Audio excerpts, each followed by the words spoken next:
Hey, what is up, all of you beautiful subscribers, and welcome to the first episode of the Chapple podcast. After 2 years, I thought it'd be a good idea to actually try this official kind of podcast format thing.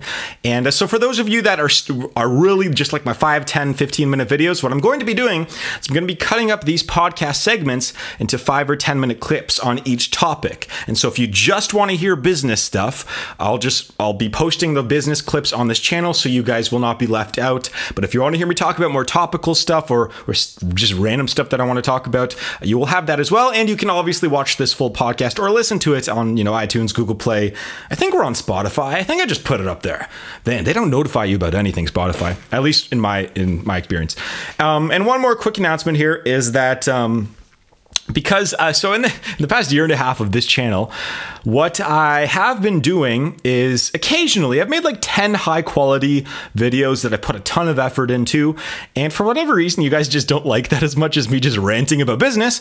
So I just made a Joisk Channel YouTube channel. I only have a few videos on there, but it's just like a lot of it's high quality, some of it's like clickbaity stuff. I have a few videos on there, one of which is like top 10 business rivalries in history, one of which is like 7 things that seemingly defy the laws of physics. By the way, I have a very heavy science background. I'll be talking a little bit about that on Joisk, and just some random clickbaity funny stuff that I just don't get to post on here because you guys want to hear a lot about business and me talking, which I love doing. And that's my main thing I talk about, but I have other aspects to my life as well. So if you're interested in that, go check out Joisk, the Joisk channel, link down below. Anyways, after all that, let's just jump into this podcast, shall we? So, the first thing I wanted to talk about is this Google Stadia thing. I didn't get to talk about it this week. So this Google Stadia thing, obviously, you guys have probably heard about it, but if you haven't, people are saying it's Google's gaming console that they're going to come out with this year. That caught me off guard initially because it's not a console whatsoever. And I'll give you some background, then I'm going to put on a clip here, but what it is, it's more of like a platform. It's more of like Steam with a Steam controller with some PlayStation Network aspects to it. And so I'll just air a quick clip. It looks kind of cool. I'll air one of the more cool aspects actually, and then I'll get into it here.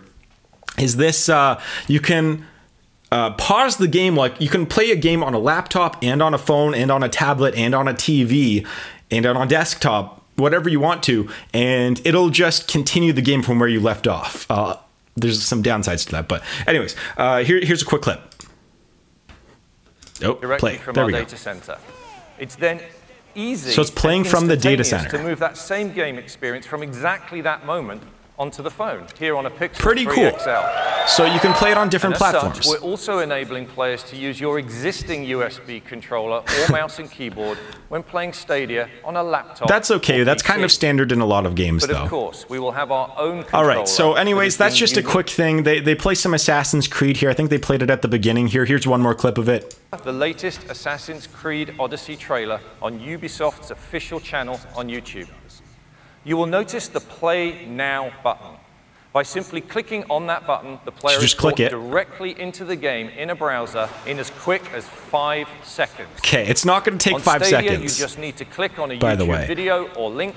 And what they also said here, I'm going to stop this here. So it's kind of cool. I like some of the aspects of this, but they said that you can just pretty much start a game from where you're... if you're watching someone on YouTube play video games, what they were kind of saying there was that you can jump right into the game from right where they are, and that's not going to be possible for a lot of games. But anyways, the whole thing, I'm going to talk about the pros and cons now, but it looks kind of cool. They were playing Assassin's Creed. It was running pretty well. Let's just jump into this here. So here's some details. It's going to come out in 2019. It's a cloud gaming service. Okay, so it's not a console. What's going to happen is that it's going to be, more like Steam with a Steam controller with some PlayStation aspects to it. But one of the big things here is that your console, what people don't understand is that instead of having a console in your house, they're going to have their version of a console. So a console, by the way, is just a computer. So a gaming console, people don't really realize this. It's just a computer. That's all it is. It's a computer that plays a game and plays that game really well compared to a normal computer. That's all gaming consoles are. And what they do is they just have your console will be in their data center. And I'm guessing what's going to happen is you're going to have to buy this controller that's going to be I'm guessing $200, and then you're going to have a recurring monthly membership as well. I'm guessing about 20 to 30 bucks. It might be more when you start out. Yeah, so here's I have a few problems with this actually. So the very first problem I found with this, oh yeah, and by the way, one more thing I should explain. It's going to be like a Steam library. So you're going to have to download the Stadia app onto a computer or phone or tablet or whatever, a Google, maybe some Chromecast tie-in or something like that. And you get to pick games from there. So it's going to just be like a Steam library. Nothing too innovative there. But here's the thing, is that there's a few bumps in the road that I foresee happening here, and this is going to be a major prediction. And you guys should tell me if I'm right or wrong about this. So leave a comment down below. So one of the first things is that it's going to require an internet connection to do anything. All right. So nowadays that's not as terrible, but here's the thing, is that some of us, like myself in this room, have really terrible internet. And I like to play games up here. And a lot of the times I just lag out. And if you lag out now, if you get disconnected or have a slow Wi-Fi, you can't even play a local game. You can't play it because you need to connect to the Google data center. So maybe I should do this on the whiteboard here, actually. Yeah, you know what? Do I have a marker here, actually? Just give me about half a second here to find a marker. Okay. All right. So here we go. We're going to do this on the whiteboard here. So here's what it's like. So here's what a normal gaming, when you want to play online, with people, actually, here's what happens, is that you have your console. So you have your console, it's connected to the internet. So your console is connected to the internet, and what happens is that when you do some sort of input, it goes directly to the game server, and then that goes directly to other players. So there's 3 steps in there, and there's not going to be a ton of lag for the most part. But here's how Google's going to be doing it, and this is going to be a big challenge for them, is that what's going to happen is that they're giving the game to you. So data center, they're going from the data center to you, to Google, to the servers, back again, to Google, to the game, and then to players. Sorry, it's going to be a little bit messy. But there's going to be 2 extra steps in there which are going to be causing a lot of problems for gamers. And I foresee that happening when you want to play online. So one of the qualms I have with this is that I already have bad internet connection and I get lag, and it's almost unplayable for the most part if I want to play any sort of video game here. Even in this house for the most part, and I have high-speed internet, we're in a good area, but the Wi-Fi just sucks sometimes when you're in a certain housing, apartment, whatever. And so now I think that lag, Google's like, oh, we're going to fix this. Google's saying, oh, we're going to fix this. It's not going to be much of a problem. It's going to be a problem. I can already tell day one, if you want to play any sort of massive multiplayer game and everyone is using Stadia, going to be tons of lag problems. That's what's going to happen. Google's an amazing data company. They'll probably figure it out in the long term, by the way. So here's the thing. I'm talking about this. That's going to be a problem for the first year to 2 years. I mean, I remember playing PlayStation online back in the day, and that was terrible. I remember just playing Battlefront 2 on PlayStation 2, and it would just lag out all the time. Like every game, you would lag out and you'd get disconnected, or you would lag out and you'd get a hero. You'd be like Yoda, you'd be killing everyone. And then all of a sudden it's like, oh, none of those kills counted because the game froze and you disconnected. Your lag was too bad. So I foresee that being a problem. Yeah, I really don't like being connected to the internet to play locally. I really don't like that. So it's more of a streaming gaming service, which, again, I'm not a big fan of. I'm not a big fan of gaming streaming. I like to have the physical game in my hand. Now, I know I'm a little bit of a dinosaur like that. I'm getting a little bit to become a little bit of an old person here. But yeah, so I like to have a local copy. It's going to require some major data center upgrades, by the way. So we're going to talk about some of the business aspects and what this means for Google's finances. But they're going to have to upgrade their data centers a ton, because right now their data centers are suitable for really 2 things: for doing YouTube videos, which requires a lot of data, a lot of high-powered computers, and it's good for storing database information, so like SQL, but that doesn't take up too much. So that's what their data centers are suitable for. But now you have to process video games and do 4 to 8K streaming in those video games. That requires a whole different level of computer. And even they said in this reveal of the Stadia thing is that they're going to have to upgrade their data centers. They're partnering with AMD, and they said they're going to have the most powerful graphical processing units of any other gaming console, but it's not a console, so any other gaming platform in the industry.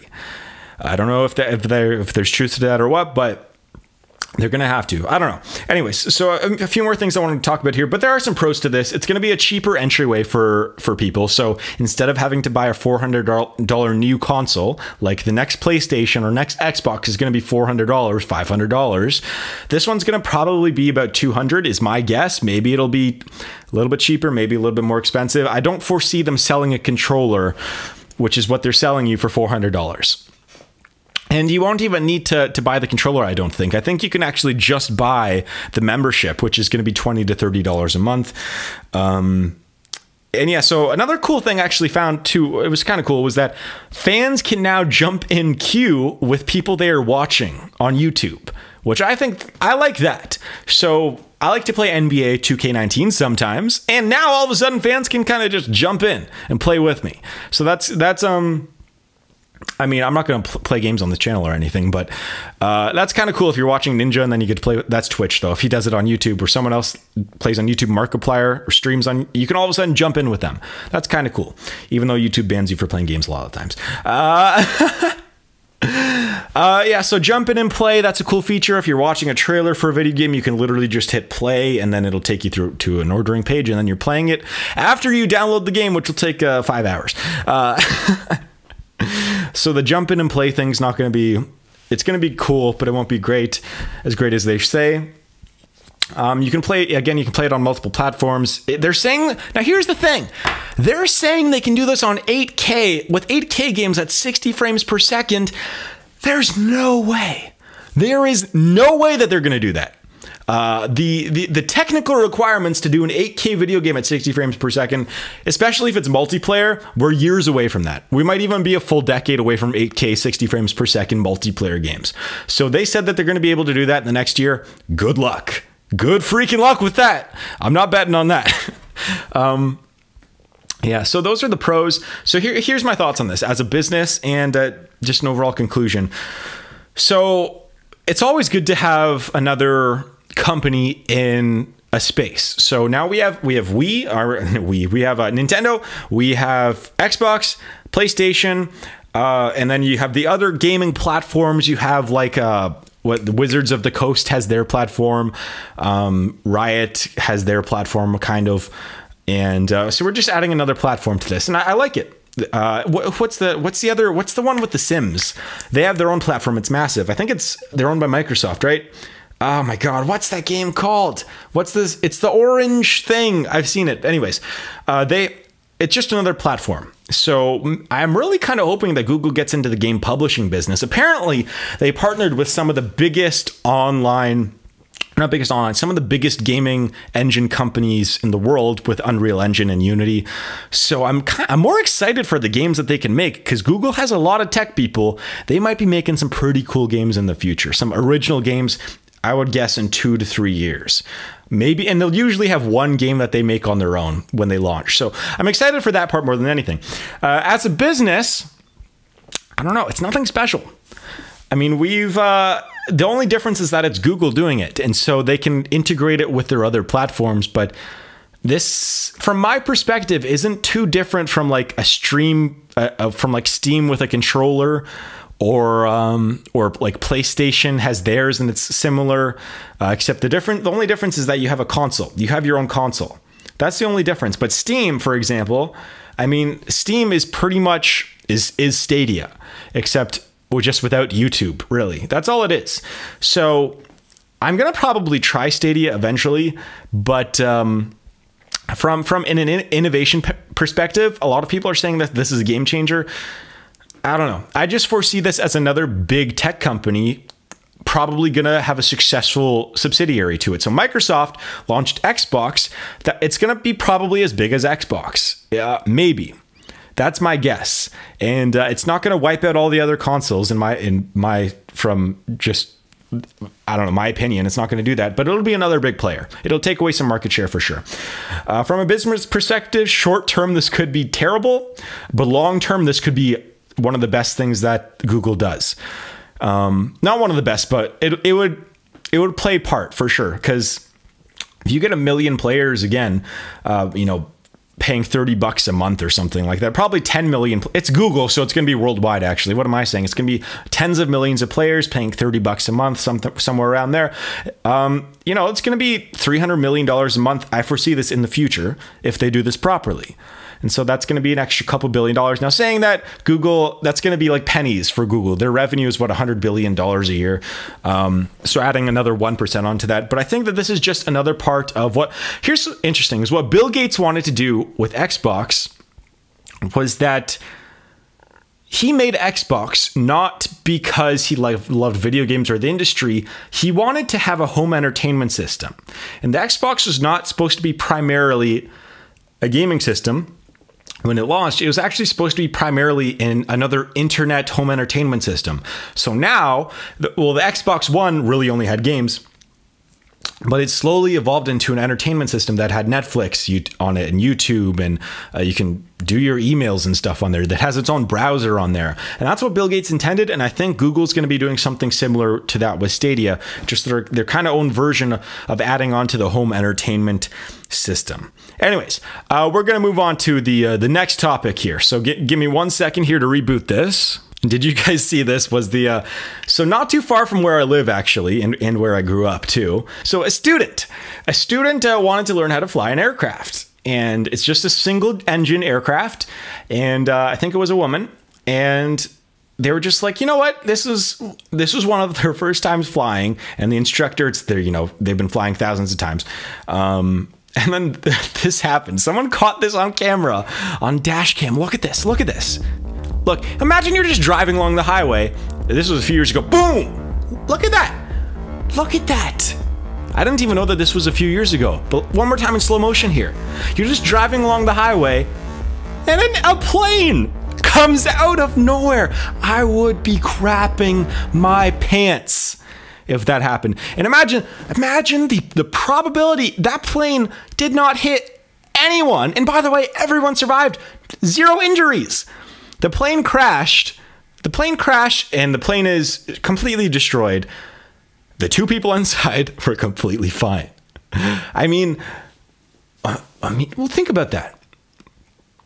I mean, one of the things that I think about is how those random things can just, unfortunately, end people's lives. Just like a random, imagine you're just driving, you're doing what you've been doing every day. You've been going to work every day. You're 30 something years old, and you went to the gym, and now you're on the way to work, you're on the way back, and all of a sudden, maybe like I've seen those videos online of like a tire. I'm not going to put them online, but a tire literally pops off a car on the highway. The tire rolls down, hits a person in the back of the head. That's it. And then they're done. That person could have just been walking home. I saw that happen, and it's just so, it really puts things into perspective about how fragile life is, and how some random occurrences can just change your life. And so fortunately, getting back into the positive note here, is that fortunately everyone here survived. Everyone's doing well.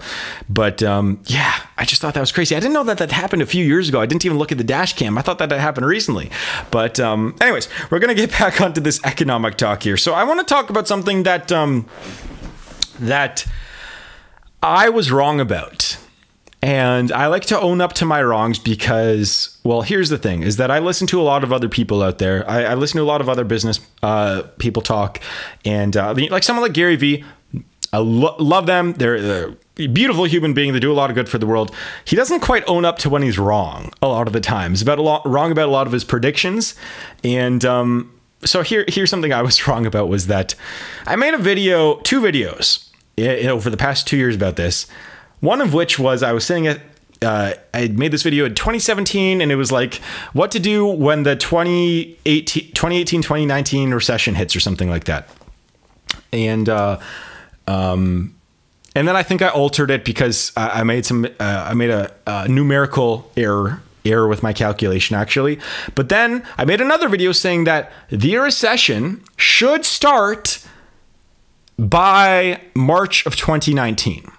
And as you know, it's March of 2019 right now. The recession has not happened. So now a lot of you are probably very educated on recessions, but if you guys don't know, the economy goes in a boom and then a bust and then a boom cycle. And it's been doing that for really 600 years, even before North America was developed.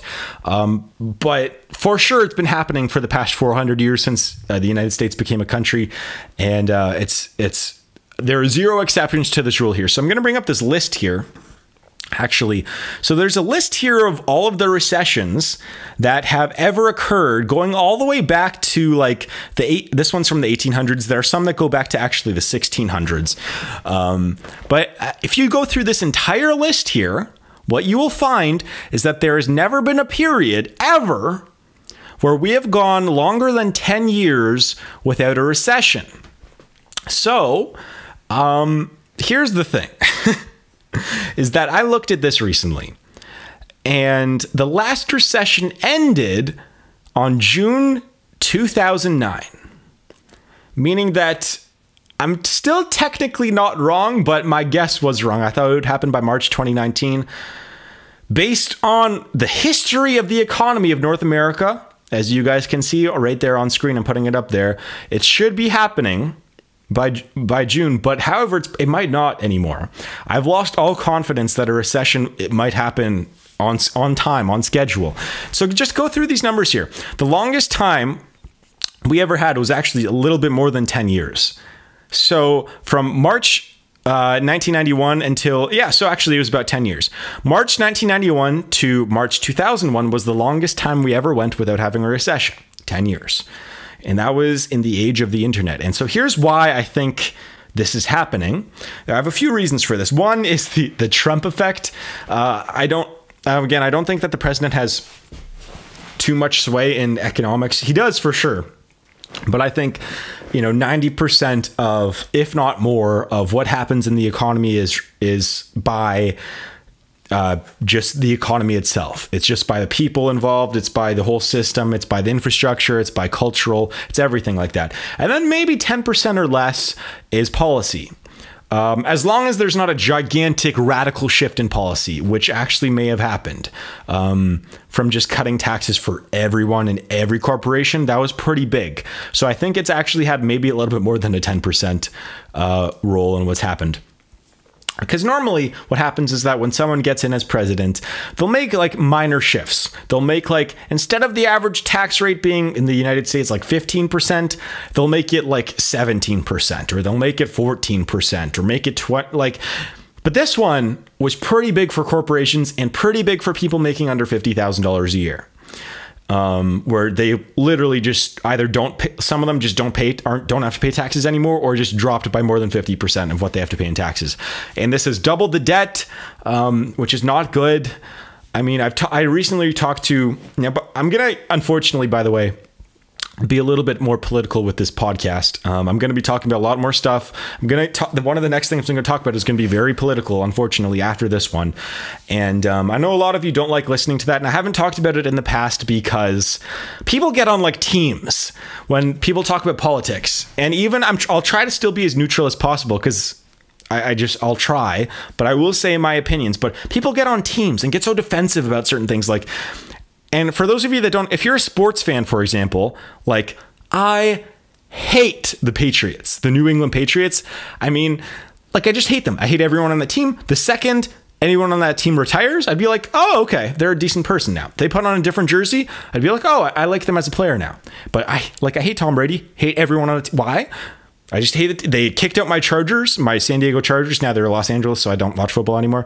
But like, I hate the Patriots, and I hate the Yankees because they always did well against my Blue Jays, right? And that's what a lot of people are doing with politics right now. It's just irrational hatred with hating another team. That's what I view it as. And I don't know if you guys view it like that. So let me know what you guys think about all that.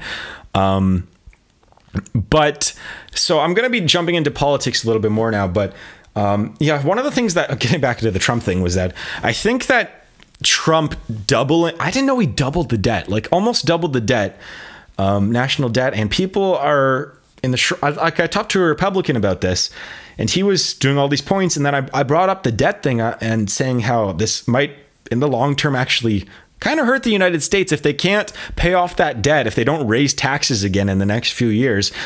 I mean, this could get really, really, really, really bad. People don't know what the debt is. So if you don't know what the debt is, I've talked about this a lot. The national debt is about 20% is like other governments or investors, foreign investors, pretty much just buying debt. And then, so for example, you buy $100 worth of US bonds or debt or whatever, you'll get back, $104 in the next year or something like that. And they do that obviously with millions and billions of dollars, not just $100. But 80% of it is your 401k. It's people's 401ks. It's people's savings accounts. That's what the debt is. And people don't really realize this. It's 80% of the debt is pretty much investments because people don't understand who owns that. Like it's the American people. So, for example, if the United States cannot pay off that debt, 401ks are going to go away. People are not going to get their money, or it's going to be some sort of inflation where that money is going to be worthless anyways.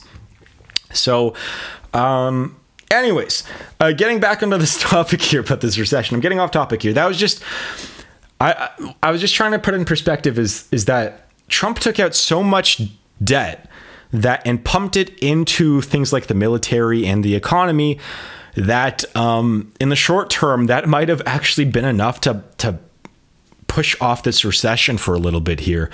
And I just underestimated it. I was wrong. And I've been right on a lot of things on this channel, a lot of my predictions. This one I've been wrong about. I thought the recession would have happened by now. But apparently I don't think that Trump's going to let that happen. So what do you guys think of all this, by the way? And oh yeah, one last thing is that people are saying that the recession is never going to happen again because it's a little bit of a new economy actually. So here's another reason why. So, it is a new economy. We are in an internet age, different economy. Not as many people are working as there used to be. So this might be different. It might be a little bit different. I still don't think it is. In the age of the internet, everything happens a lot faster. Maybe things are a lot more stable. I don't know. I don't know anymore. It's just so weird to me that it hasn't popped off yet. But the internet's probably playing a role too. Because think about it. In the history of the here's the thing. The history of the United States, recessions happen on average every 4 years, every 4 to 6 years. 10 is the longest it's ever gone. Since the internet came around, we've had 2 recessions. So since 1991, we've had 2 recessions. The average takes 8 to 9 years now. So maybe the introduction of the internet is bumping this back somehow. I'm not quite sure. People are saying it'll never happen again. It's a different economy. We have different policies. We know better this time. Yeah, okay. There. It's like people saying there will never be another like Michael Jordan, and then they say that in like 1998, and then Jordan retires. He kind of comes back, and then go 4 or 5, 6 years. There's no other Michael Jordan, and then 2003, 2004, LeBron James comes into the league, and this guy he's up there. He made a lot of the older people are saying he's not as good as Jordan. Okay, I get it. But he's in the conversation. Some people have him ahead of Michael Jordan in terms of overall ability. But people saying that there will never be another Jordan, it happens. People saying that there will never be another recession, it happens. It's going to. It always will. Unless the rules change in sports. That's a whole different story. Like there are some rule changes like in hockey. Like Gretzky's going to have that point record for a really long time. But anyways, okay, we're going to talk about something else here.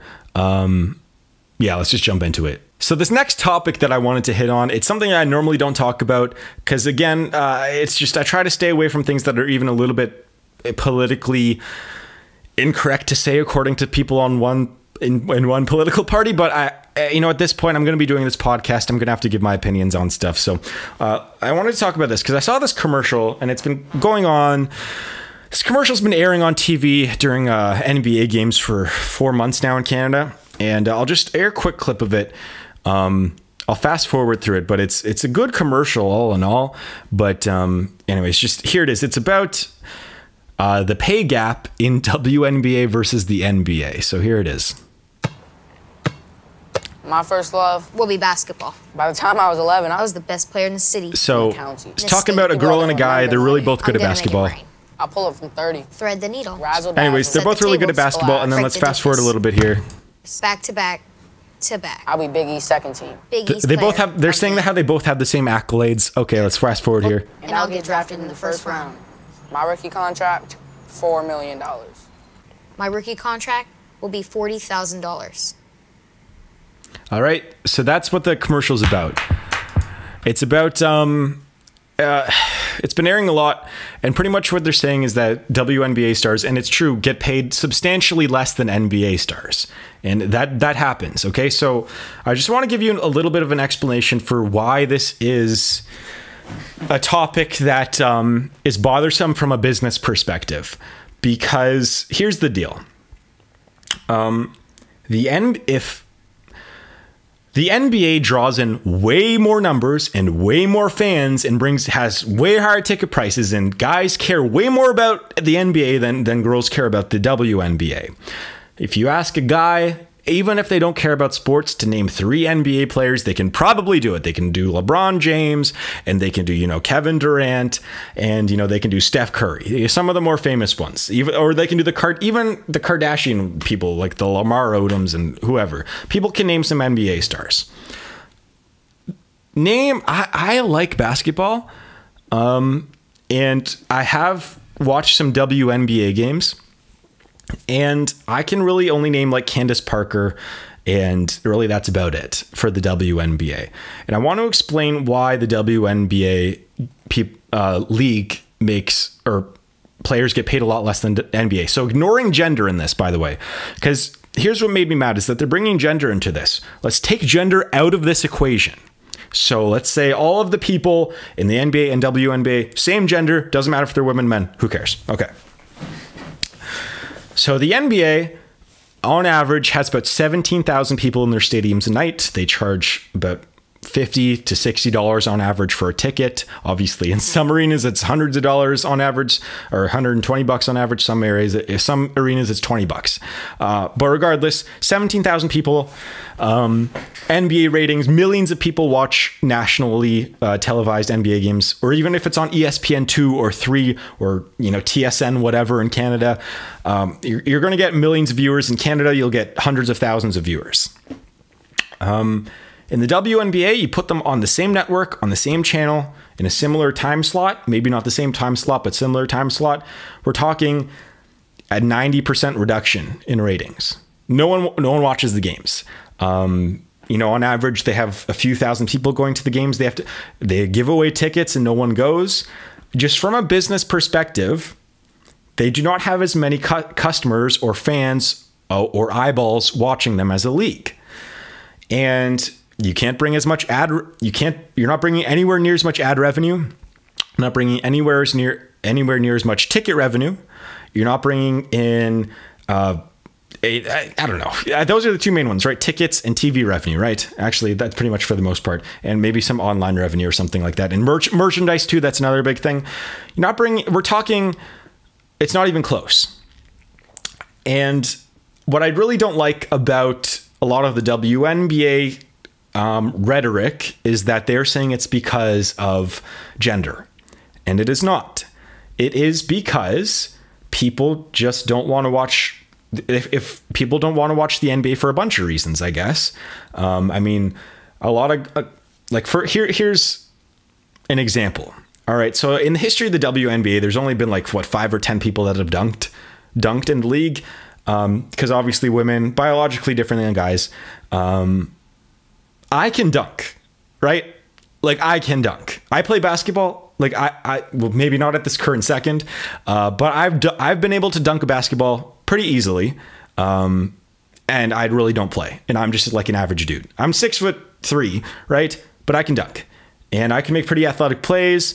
You know, if you watch the WNBA games, it's like watching they're all very athletic. They're all very talented. They can all kick my butt at basketball. All right. Every single one of them can kick my butt at basketball. All of them. But well, unless they're like really, really small, then I'm probably like, I play basketball, so I could play with college guys. So I'd probably be good enough to, over a smaller person, maybe able to play with them. But for the most part, they can all kick my butt.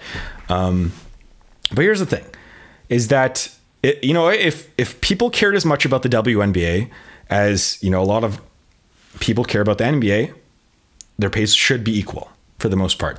So here's what I want to bring up. Here's what I want to ask you guys is, I know that this is a really touchy topic. I'm just trying to take gender out of the equation for this, by the way.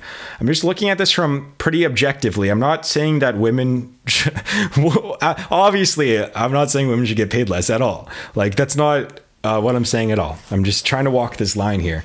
I'm saying that leagues that do not have as many viewers or as many fans, they will not get as much revenue, and they should not pay their players as much as leagues that make way more money. And it's that simple. And another thing that I noticed too, actually, is that a lot of the WNBA players, like, they, apart from talking about the wage gap and stuff in the WNBA and in the NBA, a lot of them don't like do any sort of social media, like, at all. Some of their biggest stars really don't tweet ever or do any Instagram or YouTube or interviews unless it's about like pay discrimination or something like that.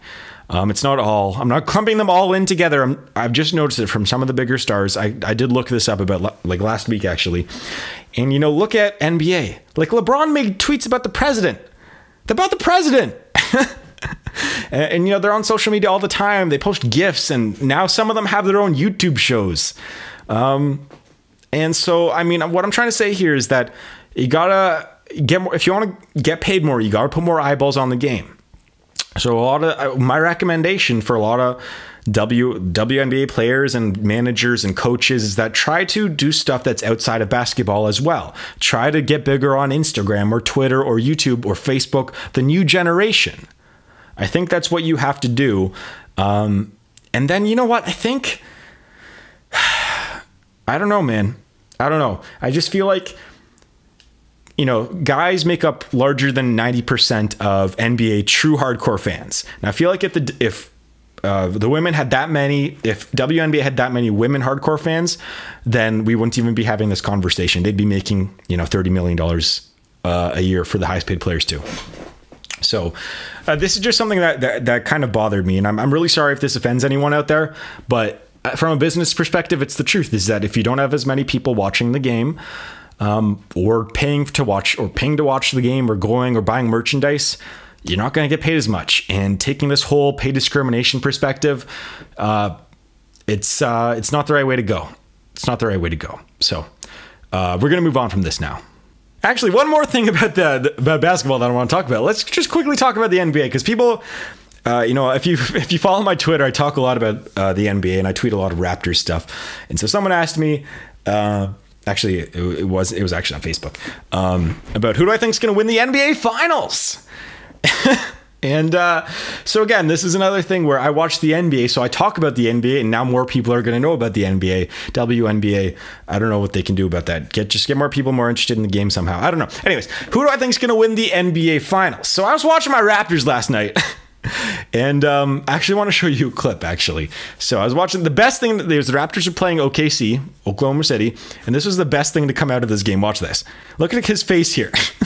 Kawhi Leonard, if you're listening in podcast form here, Kawhi Leonard is backing down on one of the better players in the NBA, Paul George, one of the best players. He's going to be an MVP candidate. Both of them are. So Kawhi Leonard's like just shoving his back into Paul George, but Kawhi Leonard is such a boss that Paul George shoves back, and Kawhi has this face. Look at his face. He's like, "What are you doing? What are you trying to do here? What are you doing?" Anyways, I thought that was the best part of coming out of the game. Anyways, back to this topic here of who do I think is going to win the NBA Finals. So I mean, it's probably going to be Golden State because they have all of the All-Stars on their team, and they're going to have all of. They're just the best team, right? They have Curry. Curry can knock down shots. Thompson's been playing okay, not as good as before, and same with Green. But they have Cousins. They have Durant. Like, come on, they're gonna probably win. But they've struggled with some teams this year. You know what? I'm gonna probably do a hot take on this. Actually, is that I would say I would take the field in Golden State winning the NBA Finals versus the field. I'm taking the field this year. I think that they've struggled with Houston this year. Or have they struggled with Houston this year? I think OKC plays them pretty well. Nuggets have an outside shot too of beating Golden State. So who do I think comes out of the West? Honestly, man, I think that one of those teams would take down Golden State. And you know what? One of the undefeated teams against Golden State so far in this regular season, even when they've had pretty much a full lineup and without a full lineup, and with Kevin Durant having his career high and they still lost. The Toronto Raptors. The Toronto Raptors have been playing really, really well, and they might win 60 games this year. Who knows? So they're 2-0 against Golden State. They played one overtime game against them when Kevin Durant went crazy, and they still lost. And then they had the game where Curry came back, and they beat them by like 40 points or 30 points. Toronto beat them. So, I mean, Raptors got to come out of the East, because if they come out of the East, they could beat Golden State or whoever else is in the finals. Raptors can beat anyone, except their kryptonite seems to be the Milwaukee Bucks. The Milwaukee Bucks, I don't know if you've seen them play this year. Holy Jesus. The Milwaukee Bucks have been something to watch this year. They have been, so if you don't watch basketball and you're just tuning in, you're like, you have no idea about basketball. They have this guy named the Greek Freak. His name's Giannis Antetokounmpo. He's Greek, so same heritage as myself. Even though he was born in Africa, raised in Greece, came to the United States, I think. And, my, grandparents are from there, but like, whatever. We still have the Greek culture. Anyways, so he's like a 6'10", 6'11" dude who's like more athletic than like guys that are like 6'4" and can jump out of the building. He's the best player in the NBA, in my opinion, right now. He's learning how to shoot the ball. Everyone else on the team is hitting 3-pointers. I mean, when they played the Raptors this year, it's like you can defend them really well and they will still drain a bunch of threes in your face. So my pick actually is we're going to see probably a Bucks Warriors finals. But I think there's a chance that it could be Bucks Rockets. Oh, that sounds weird to say. Bucks Rockets. Oh, that's a hot take. And the Raptors, I would put the Raptors' chance of going to the finals at somewhere around 30%, 35%. They're way better than the Sixers. They beat them all the time. Celtics could be good, but they're just discombobulated right now. Celtics, they're not playing like a team. Irving's, he's playing more like a team player a little bit right now, but he was selfish for most of the year. I mean, he hit a game against the Raptors where he took like 23 shots and made like 6 or something like that. But anyways, I think that's my picks. I think my heart wants the Raptors to win, and I think they have a shot to win the whole thing this year.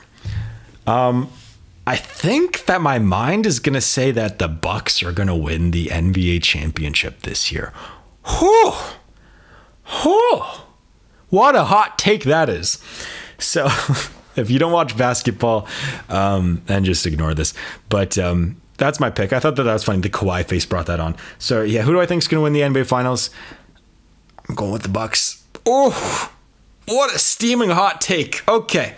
Now, one massive thing that came out recently that somehow, again, hasn't really made mainstream media that much is this thing. Facebook didn't encrypt like a lot of passwords.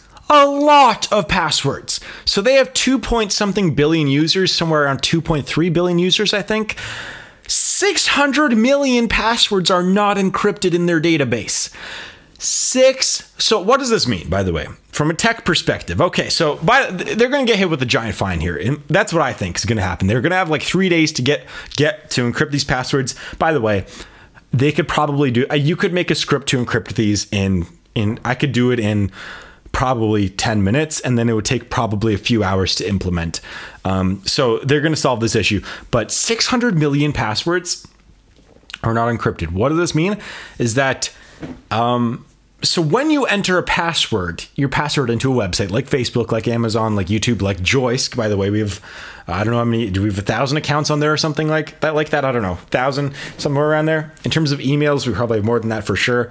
But yeah, so what happens when you enter a password is that if you were to type in your password, ABCD123, something that's really dumb that you should never do, by the way, what happens is that it gets entered into the database. It'll get encrypted. This is 101. This is computer science 101, and Facebook didn't do this. It's dumb. So 101, one of the first things you learn when you learn about programming a database is that encrypt vital, important information. Passwords are for sure in every website you should be encrypting. Everything else is kind of debatable. Passwords are the one thing you have to encrypt.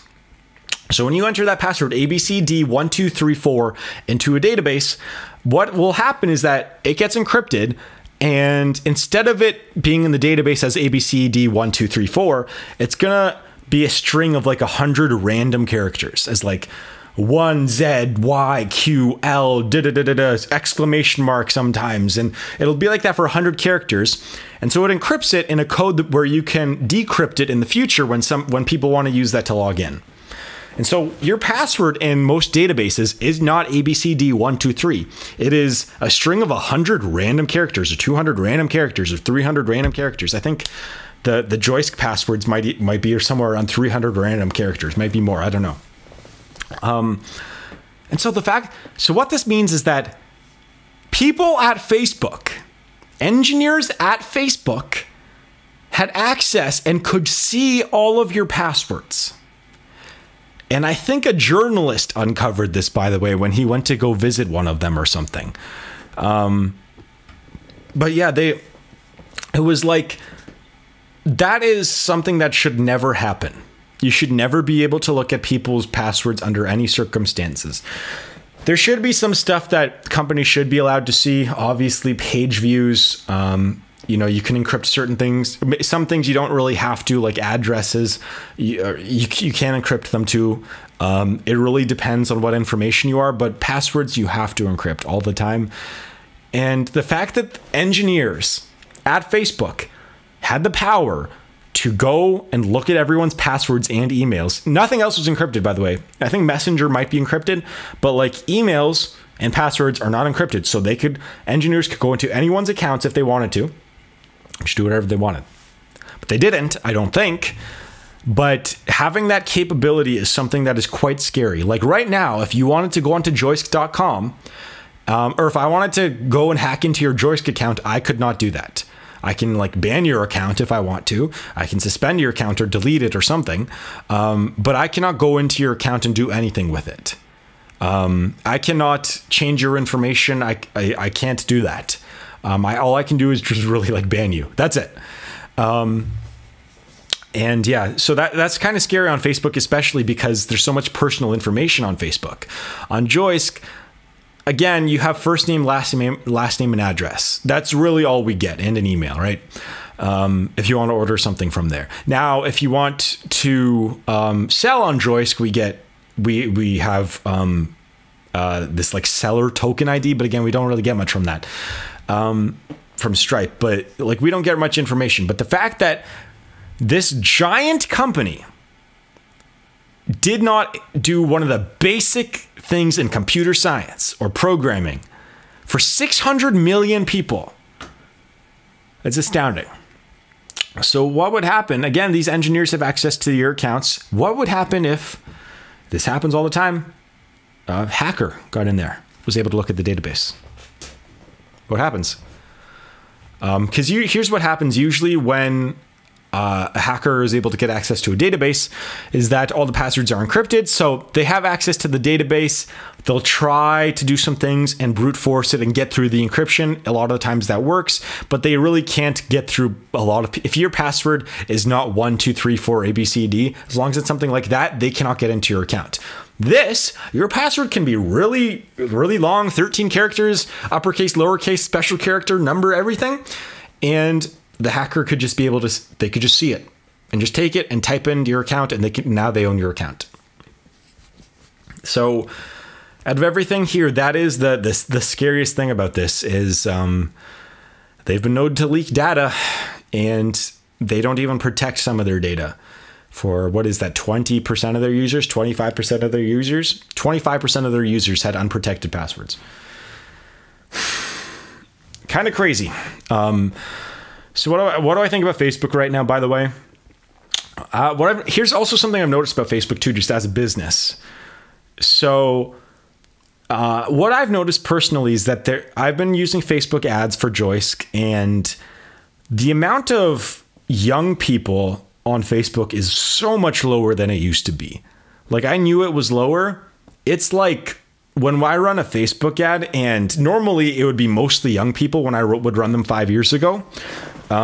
Nowadays, it's all people above the age 40. And I'm not targeting older people. I try to target a younger audience. Like younger, I don't target specific age groups, but I usually target things that young people are interested in. And just from my own, I've run ads now. We're talking hundreds of thousands of impressions. I don't know, might even be 1 million for all I know, in history. And it's so much swayed now to older people. I don't think that there's young. I mean, seriously, if Facebook did not have Instagram, if Facebook did not own Instagram, I would not be betting on Facebook as a company. But Instagram is such a skew. Now, here's the thing. When I run Instagram ads, actually, it's all young people. All young people. So, like, for example, for Joisk, actually, in terms of, now we've done deliveries for pretty much every kind of person, but like almost all the people that we deliver to, like the vast majority of people we deliver to are under the age of 25. Like, I'd be willing to bet 9 out of 10. Like 90% of the people are young who we deliver to, and a lot of them reorder too. So that's actually a good thing for Joisk, actually, that we have a lot of young people ordering, because maybe they'll stick with us for the long term versus older people. Maybe not. I don't know. I don't know if it's a good thing or not. But on Instagram, it skews very young in terms of the people that go onto Joisk, like, comment, all that. And on Facebook, it skews way older. So Facebook as a giga company is going to be fine for now. But Facebook, the application, I'd say it's losing a lot of ground. But Instagram is bailing them out. So Facebook as a company is probably doing fine because Instagram's doing really well. Facebook's not doing so well. I tried out Facebook video. That's actually there are some aspects of Facebook that they've done well recently in the past few months. Facebook videos picked up. They're paying people now. Still, you can't really search for any videos. It's not a good platform if you're just starting out. You have to already be famous pretty much to get viral on there, or you have to pay.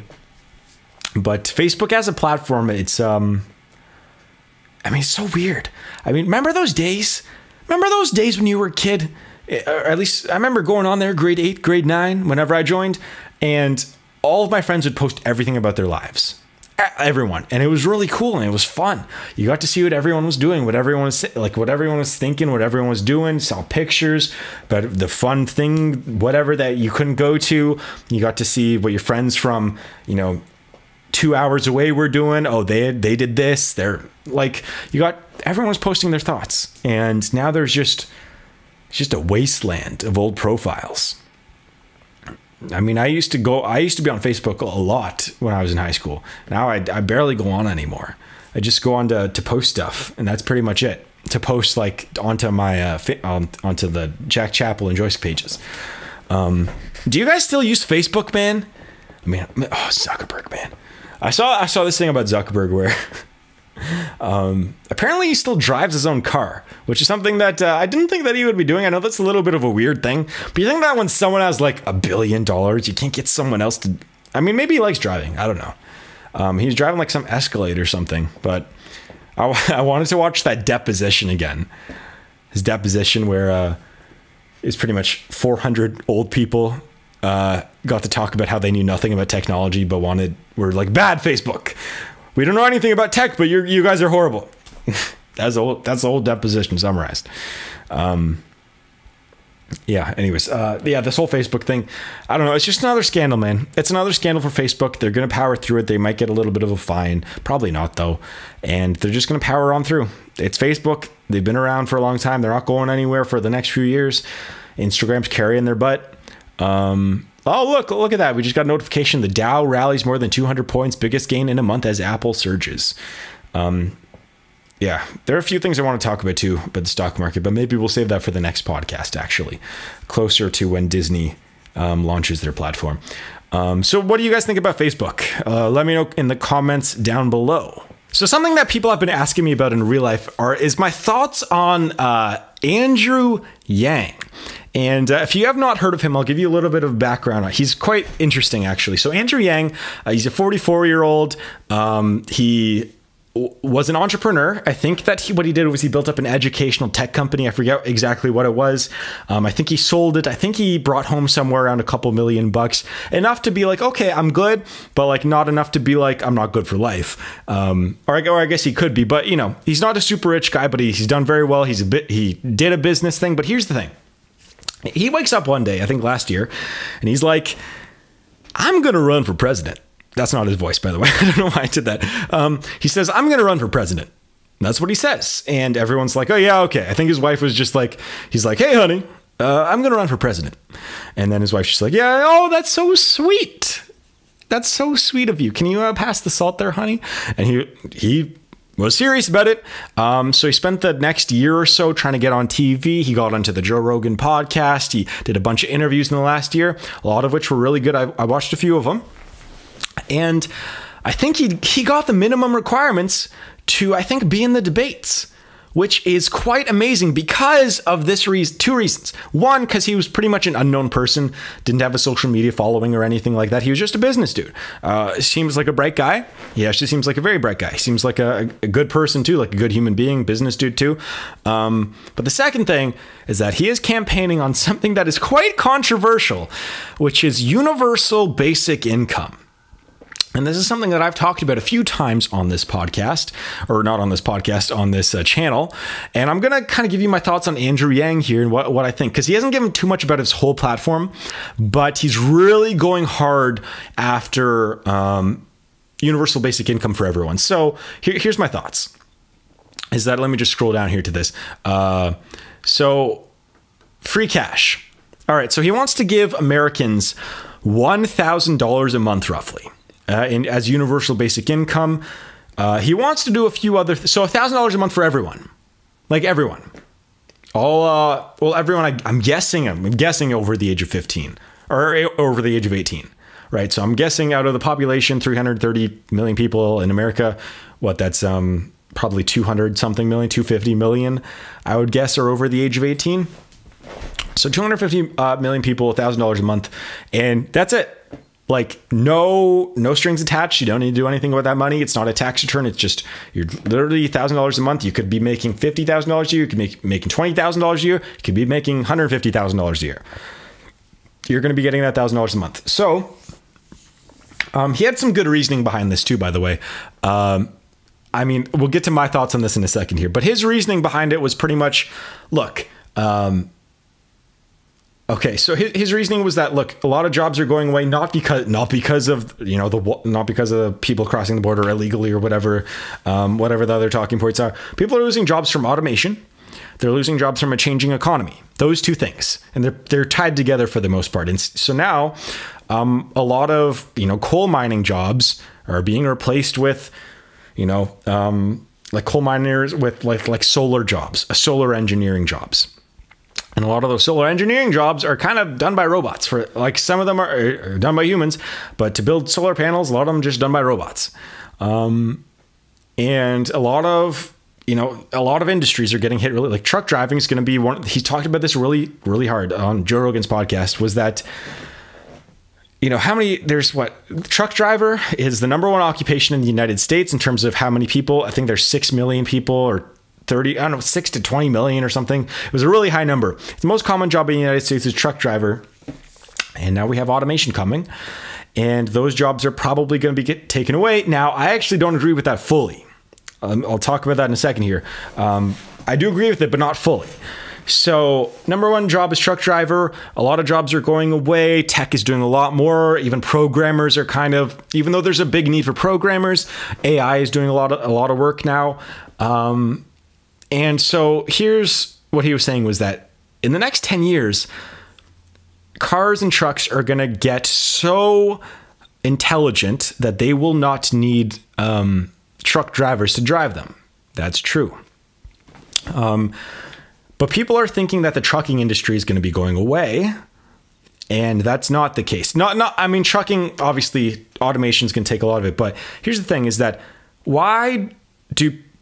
again, I agree. A lot of truck drivers are going to lose jobs, which is going to be very unfortunate, and that's a really bad thing we should be preparing for, and that's part of his platform. But, you know, think about what truck drivers do. They don't just drive the truck. They go and drop stuff off. They communicate. Well, one of the big things to do is they have to drop stuff off. There's going to have to still be someone there to deliver and pick up packages, right? Or whatever they're doing. Or go and deliver cattle or whatever. There's going to have to someone to do that.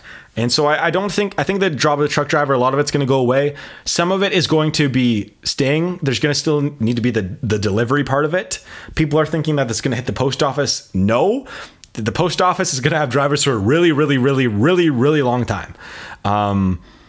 Maybe not a really long time, but for the next 10 years, they're going to still have jobs unless we have drones dropping stuff off or Amazon Rollybot. Have you seen those things? The Amazon Rollbot, whatever it is.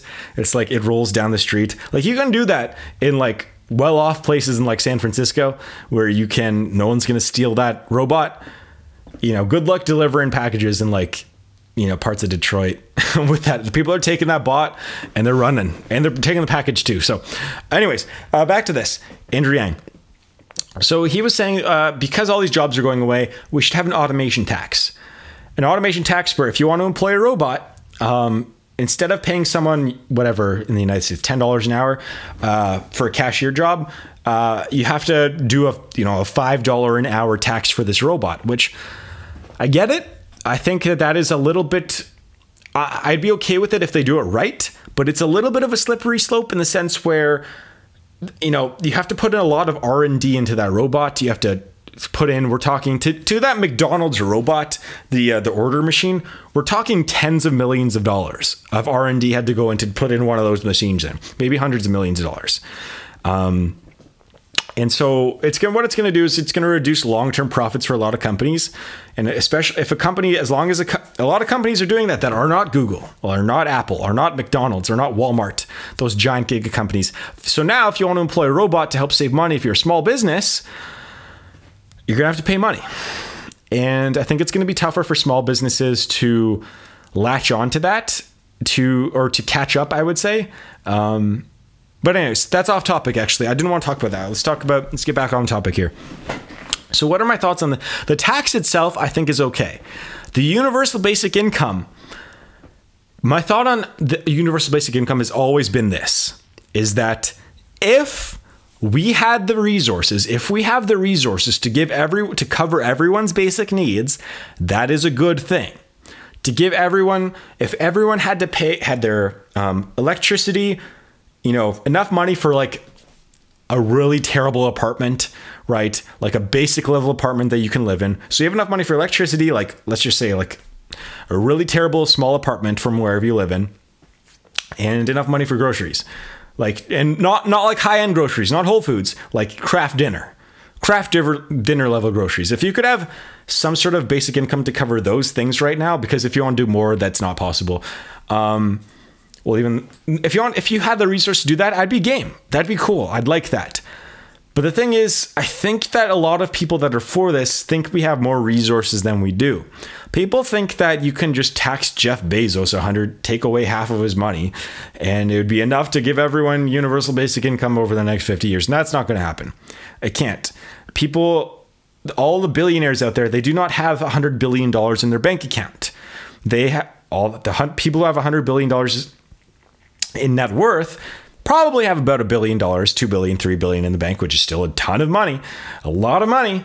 It ain't $100 billion though. And so that's where my disagreement is a lot of people out there tie net worth to how much free cash they have. It's not true.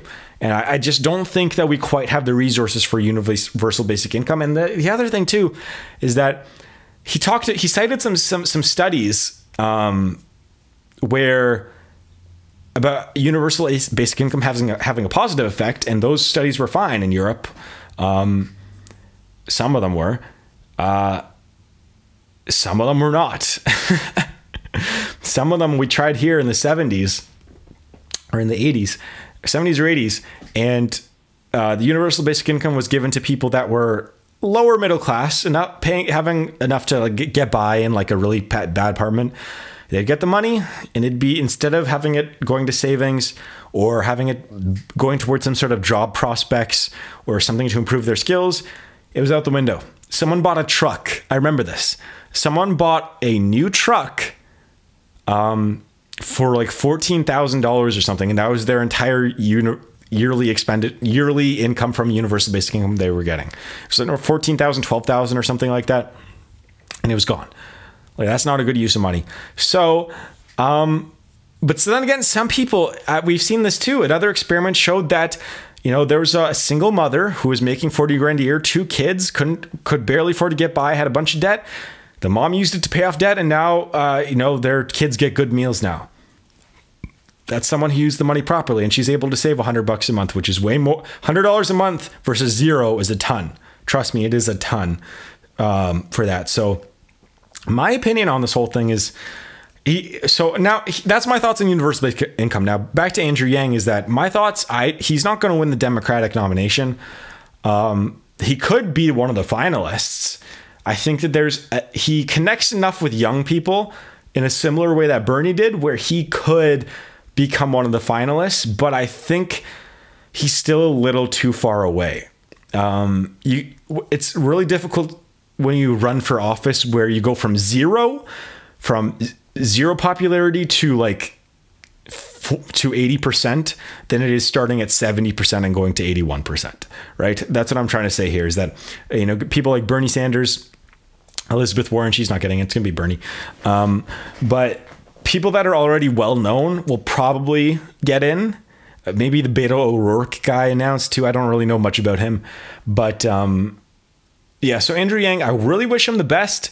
I'm really curious as to what some of his other policies are, because right now that's my opinion. All I have to go on is this automation and universal basic income. So my overall opinion on him is, we'll see. He seems like a nice dude. We'll see what happens. I think that it's going to be really tough for him to get in. If he were to run up against a Republican, I don't know. If he were to even, I don't know. I just don't think it's going to work out. I think that he's going to do well, and if he wants to come back again in 4 years, he might win. If this all goes, or I guess in 6 years, right? Is that within 2 elections from now? Anyways, what do you guys think about Andrew Yang? I am more of a wait and see what his other policies are before I come out and be like for or against him. But then again, I'm Canadian, and I'm not voting in the American election. I can't. So what are your thoughts on him? Let me know in the comments down below. Do you think he'll be good, bad? Let me know. So I don't know if you guys have seen this Elizabeth Holmes thing, this Theranos thing. So you guys have probably heard of the scandal about how she defrauded investors out of billions of dollars. I'll give you a little bit of background in a second here, but there's been a couple documentaries come out in the past month, and they've all been pretty good. And there's a big movie coming out where the average person's going to know who Elizabeth Holmes is, because she's being played by Jennifer Lawrence in the movie. And I'm kind of excited for that, because it's the same person who made the movies Big Short and I think Cheney, if I'm not mistaken, and I think some other movie too. I'm not quite sure. Anyways, so I'm excited for that movie coming out. I think it's called Bad Blood. Actually, it's based on the book Bad Blood. And here's the thing: is that people wanted. I don't think I've been on camera giving my opinion about this whole thing. So let me take you back here. So in 2015, this whole kind of scandal about how the technology might not work started coming out, but it was really slow.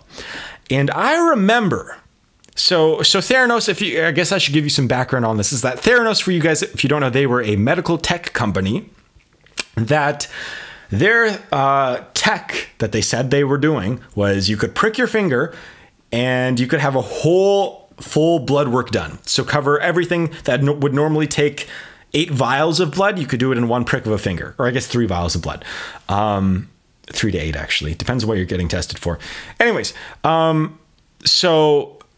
they were like, hey, we have this thing where you could prick your finger and you could just get this done at home now. You could check your blood at home, or you could do it at Walgreens or wherever you want. And it's really simple and our tests are accurate. Everyone's going like, okay. And so as kind of a scandal came out in 2015. I wasn't doing YouTube full time at the time, or like, or with any, I was just doing it kind of just still for fun in my apartment. But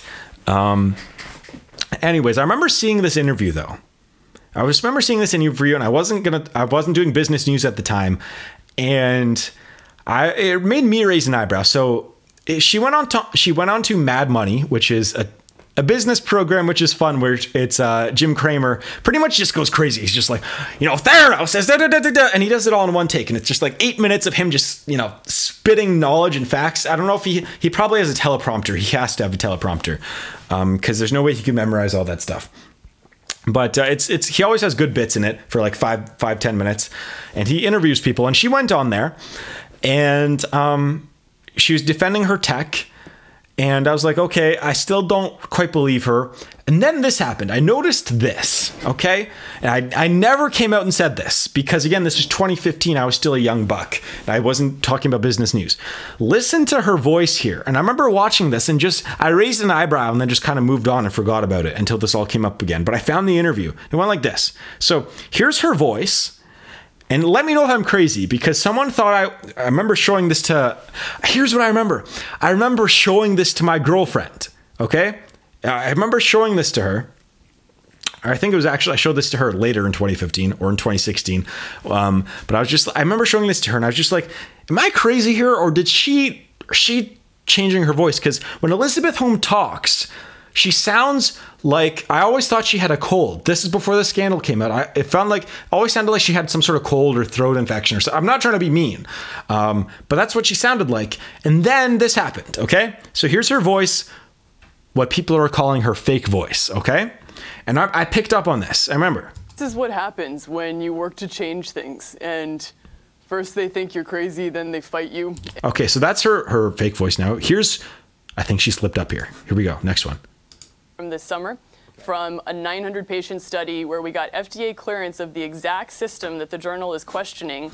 Okay, that's real voice, back to fake one. And then all of a sudden you change the world. And I have to say, Okay, you gotta think that that's fake. All right, so we're gonna get on a topic here in a second. But what do you guys think about this? Does she have a fake voice? Now, there's tons of eyewitnesses. Now, I don't know. You can't say eyewitness testimony because they might be trying to get back at her. I don't know, but at least 5 people have gone on camera and said that voice is fake. Her baritone voice is fake, and she was, and she was doing it because she thought that having a lower, more male voice, like going lower, would get her more respect in the industry. And she thought that it would be a good thing to kind of sound like she always had something in her nose or her throat. And so she changed her voice in front of everyone, but she slipped up in some conferences. I think that she slipped up on camera this one time. And now here's one more clip, actually. So that's the interview that I found. Here's the clip that everyone's talking about, though, because her voice went really into a normal 20-year-old, 25-year-old, 30-year-old woman's voice for like 2 seconds. Here it is. So fake voice. Here's the fake voice coming up. We define diagnosis today as the determination. No, it hasn't. Well, if I use traditional words to describe what we're going doing, back from real? Look. No, it hasn't. Well, if I use traditional words to describe what we're... Okay, so her voice, again, people have modulations in their voice, but it's usually in pitch and not necessarily in tone, right?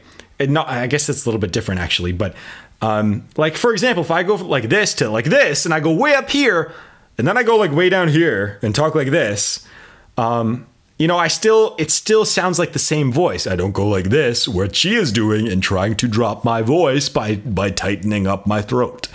Yeah, like I don't do that. So, what do you guys think? I remember this, and this brought up the whole conversation, which I wanted to talk about today, which is psychopathy. And this is something that, again, I'm probably going to get demonetized for this.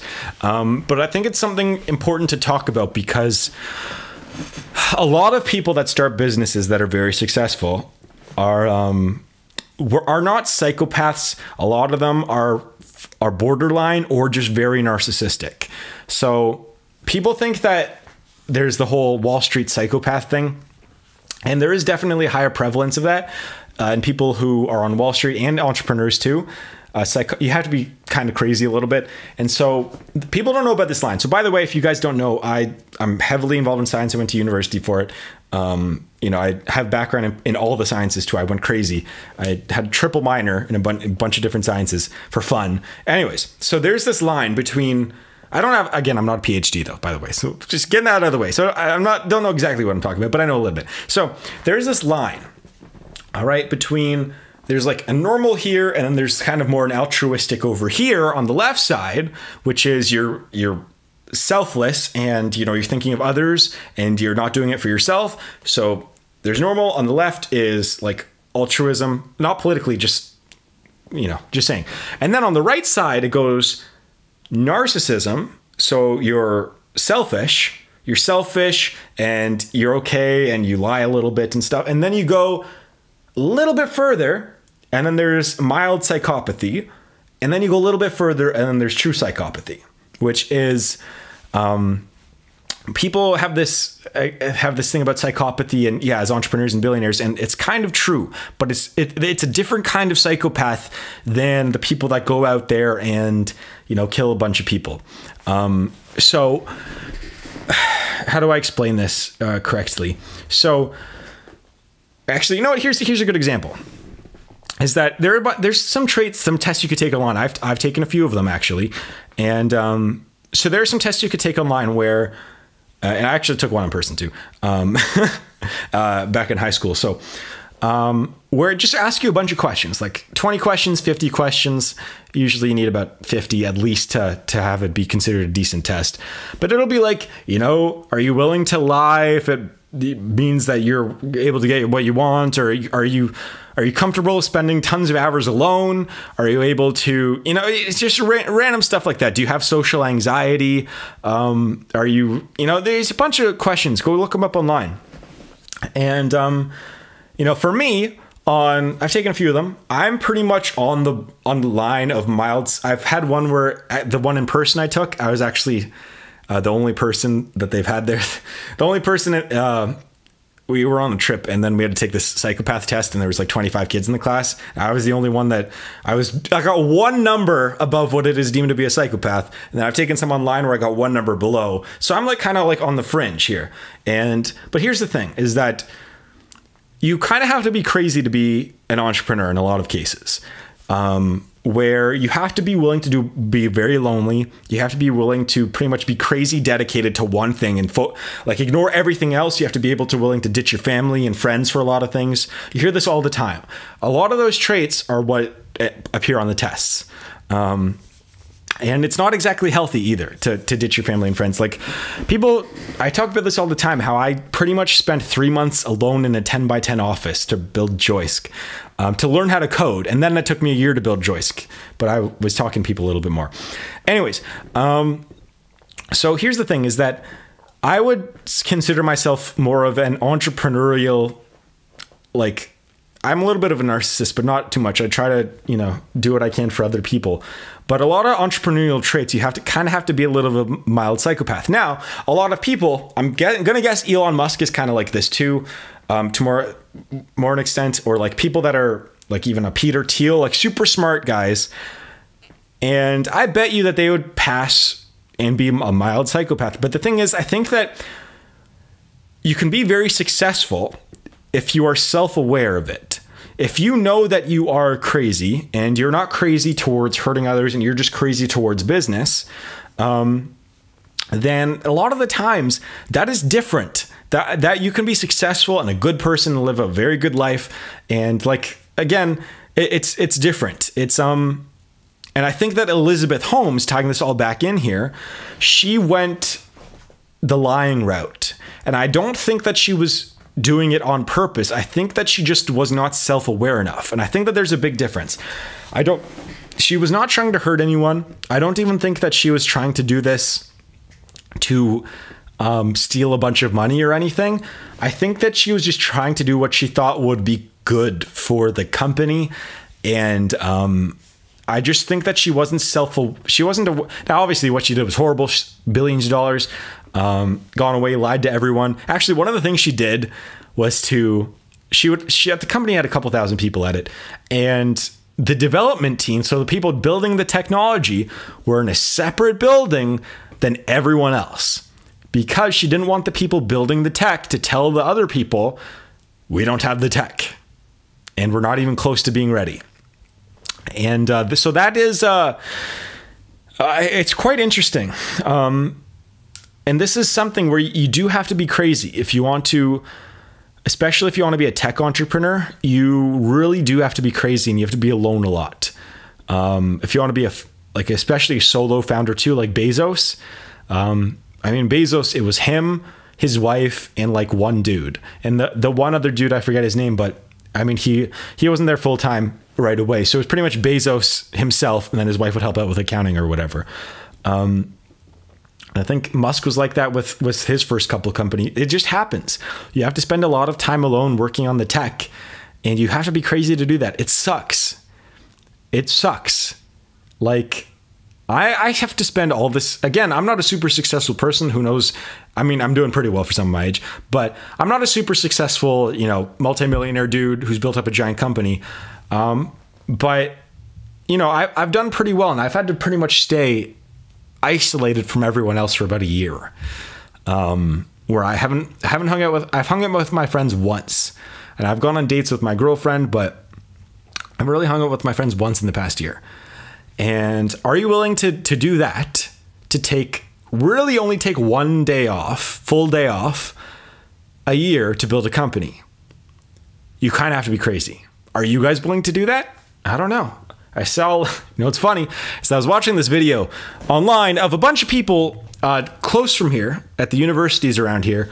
Actually, we've been delivering to some of them. And people in the video, they were drinking their faces off. It was St. Patrick's Day. It was the biggest party in Canada, by the way. Clumped into one area. 33,000 people showed up to an area the size of 2 football fields. 33,000 people clumped in there, and there was someone on there that was drinking their face off, completely drunk. And she was saying how she started the business with her business partner, and she was excited for it, but she was like plastered. And all I could think was like, it's not going to be a big company, I'm betting. If you're willing to go get plastered and drink your face off and not work, and not at least, because when you drink your face off, you're really taking 2 days off. 1 day off to drink your face off, and then another day off to recover, right? So I wish the best for them, but people are not willing to give that stuff up to succeed. And here's the thing is that I'm not saying you have to never take days off, but if you take days off, you got crazy bastards like me that don't take days off that are going to beat you in whatever you're doing. And there's always someone like that out there. So that's my view on all that, Elizabeth Holmes, psychopath, and all that kind of stuff, psychopathy. What do you guys think? Do you guys think I'm right about any of this? Let me know in the comments down below. So anyways, that's going to wrap this video up, this podcast up. It's a pretty long one, so it's the first one, so give me a break here. But thank you for listening to all of it. I hope you guys enjoyed it. It's going to get better as it goes along, so if you have any questions, actually, if you have any questions you want me to answer, by the way, so if you're still listening to this, if you have any questions you want me to answer in the next podcast, I'll probably do one of these a week. Please leave a comment down below. Please leave a comment down below. I want some ideas to talk about in my videos. Yeah, for now, that's going to wrap this video up. So I would like to thank you very much for watching. Go check out the Joisk YouTube channel. if you want to see some other stuff that I'm doing, or leave a like on this video, or remember to leave a review on iTunes, because I really want you to leave a review on iTunes. So you're all very beautiful people. Thanks very much for watching. See you guys soon.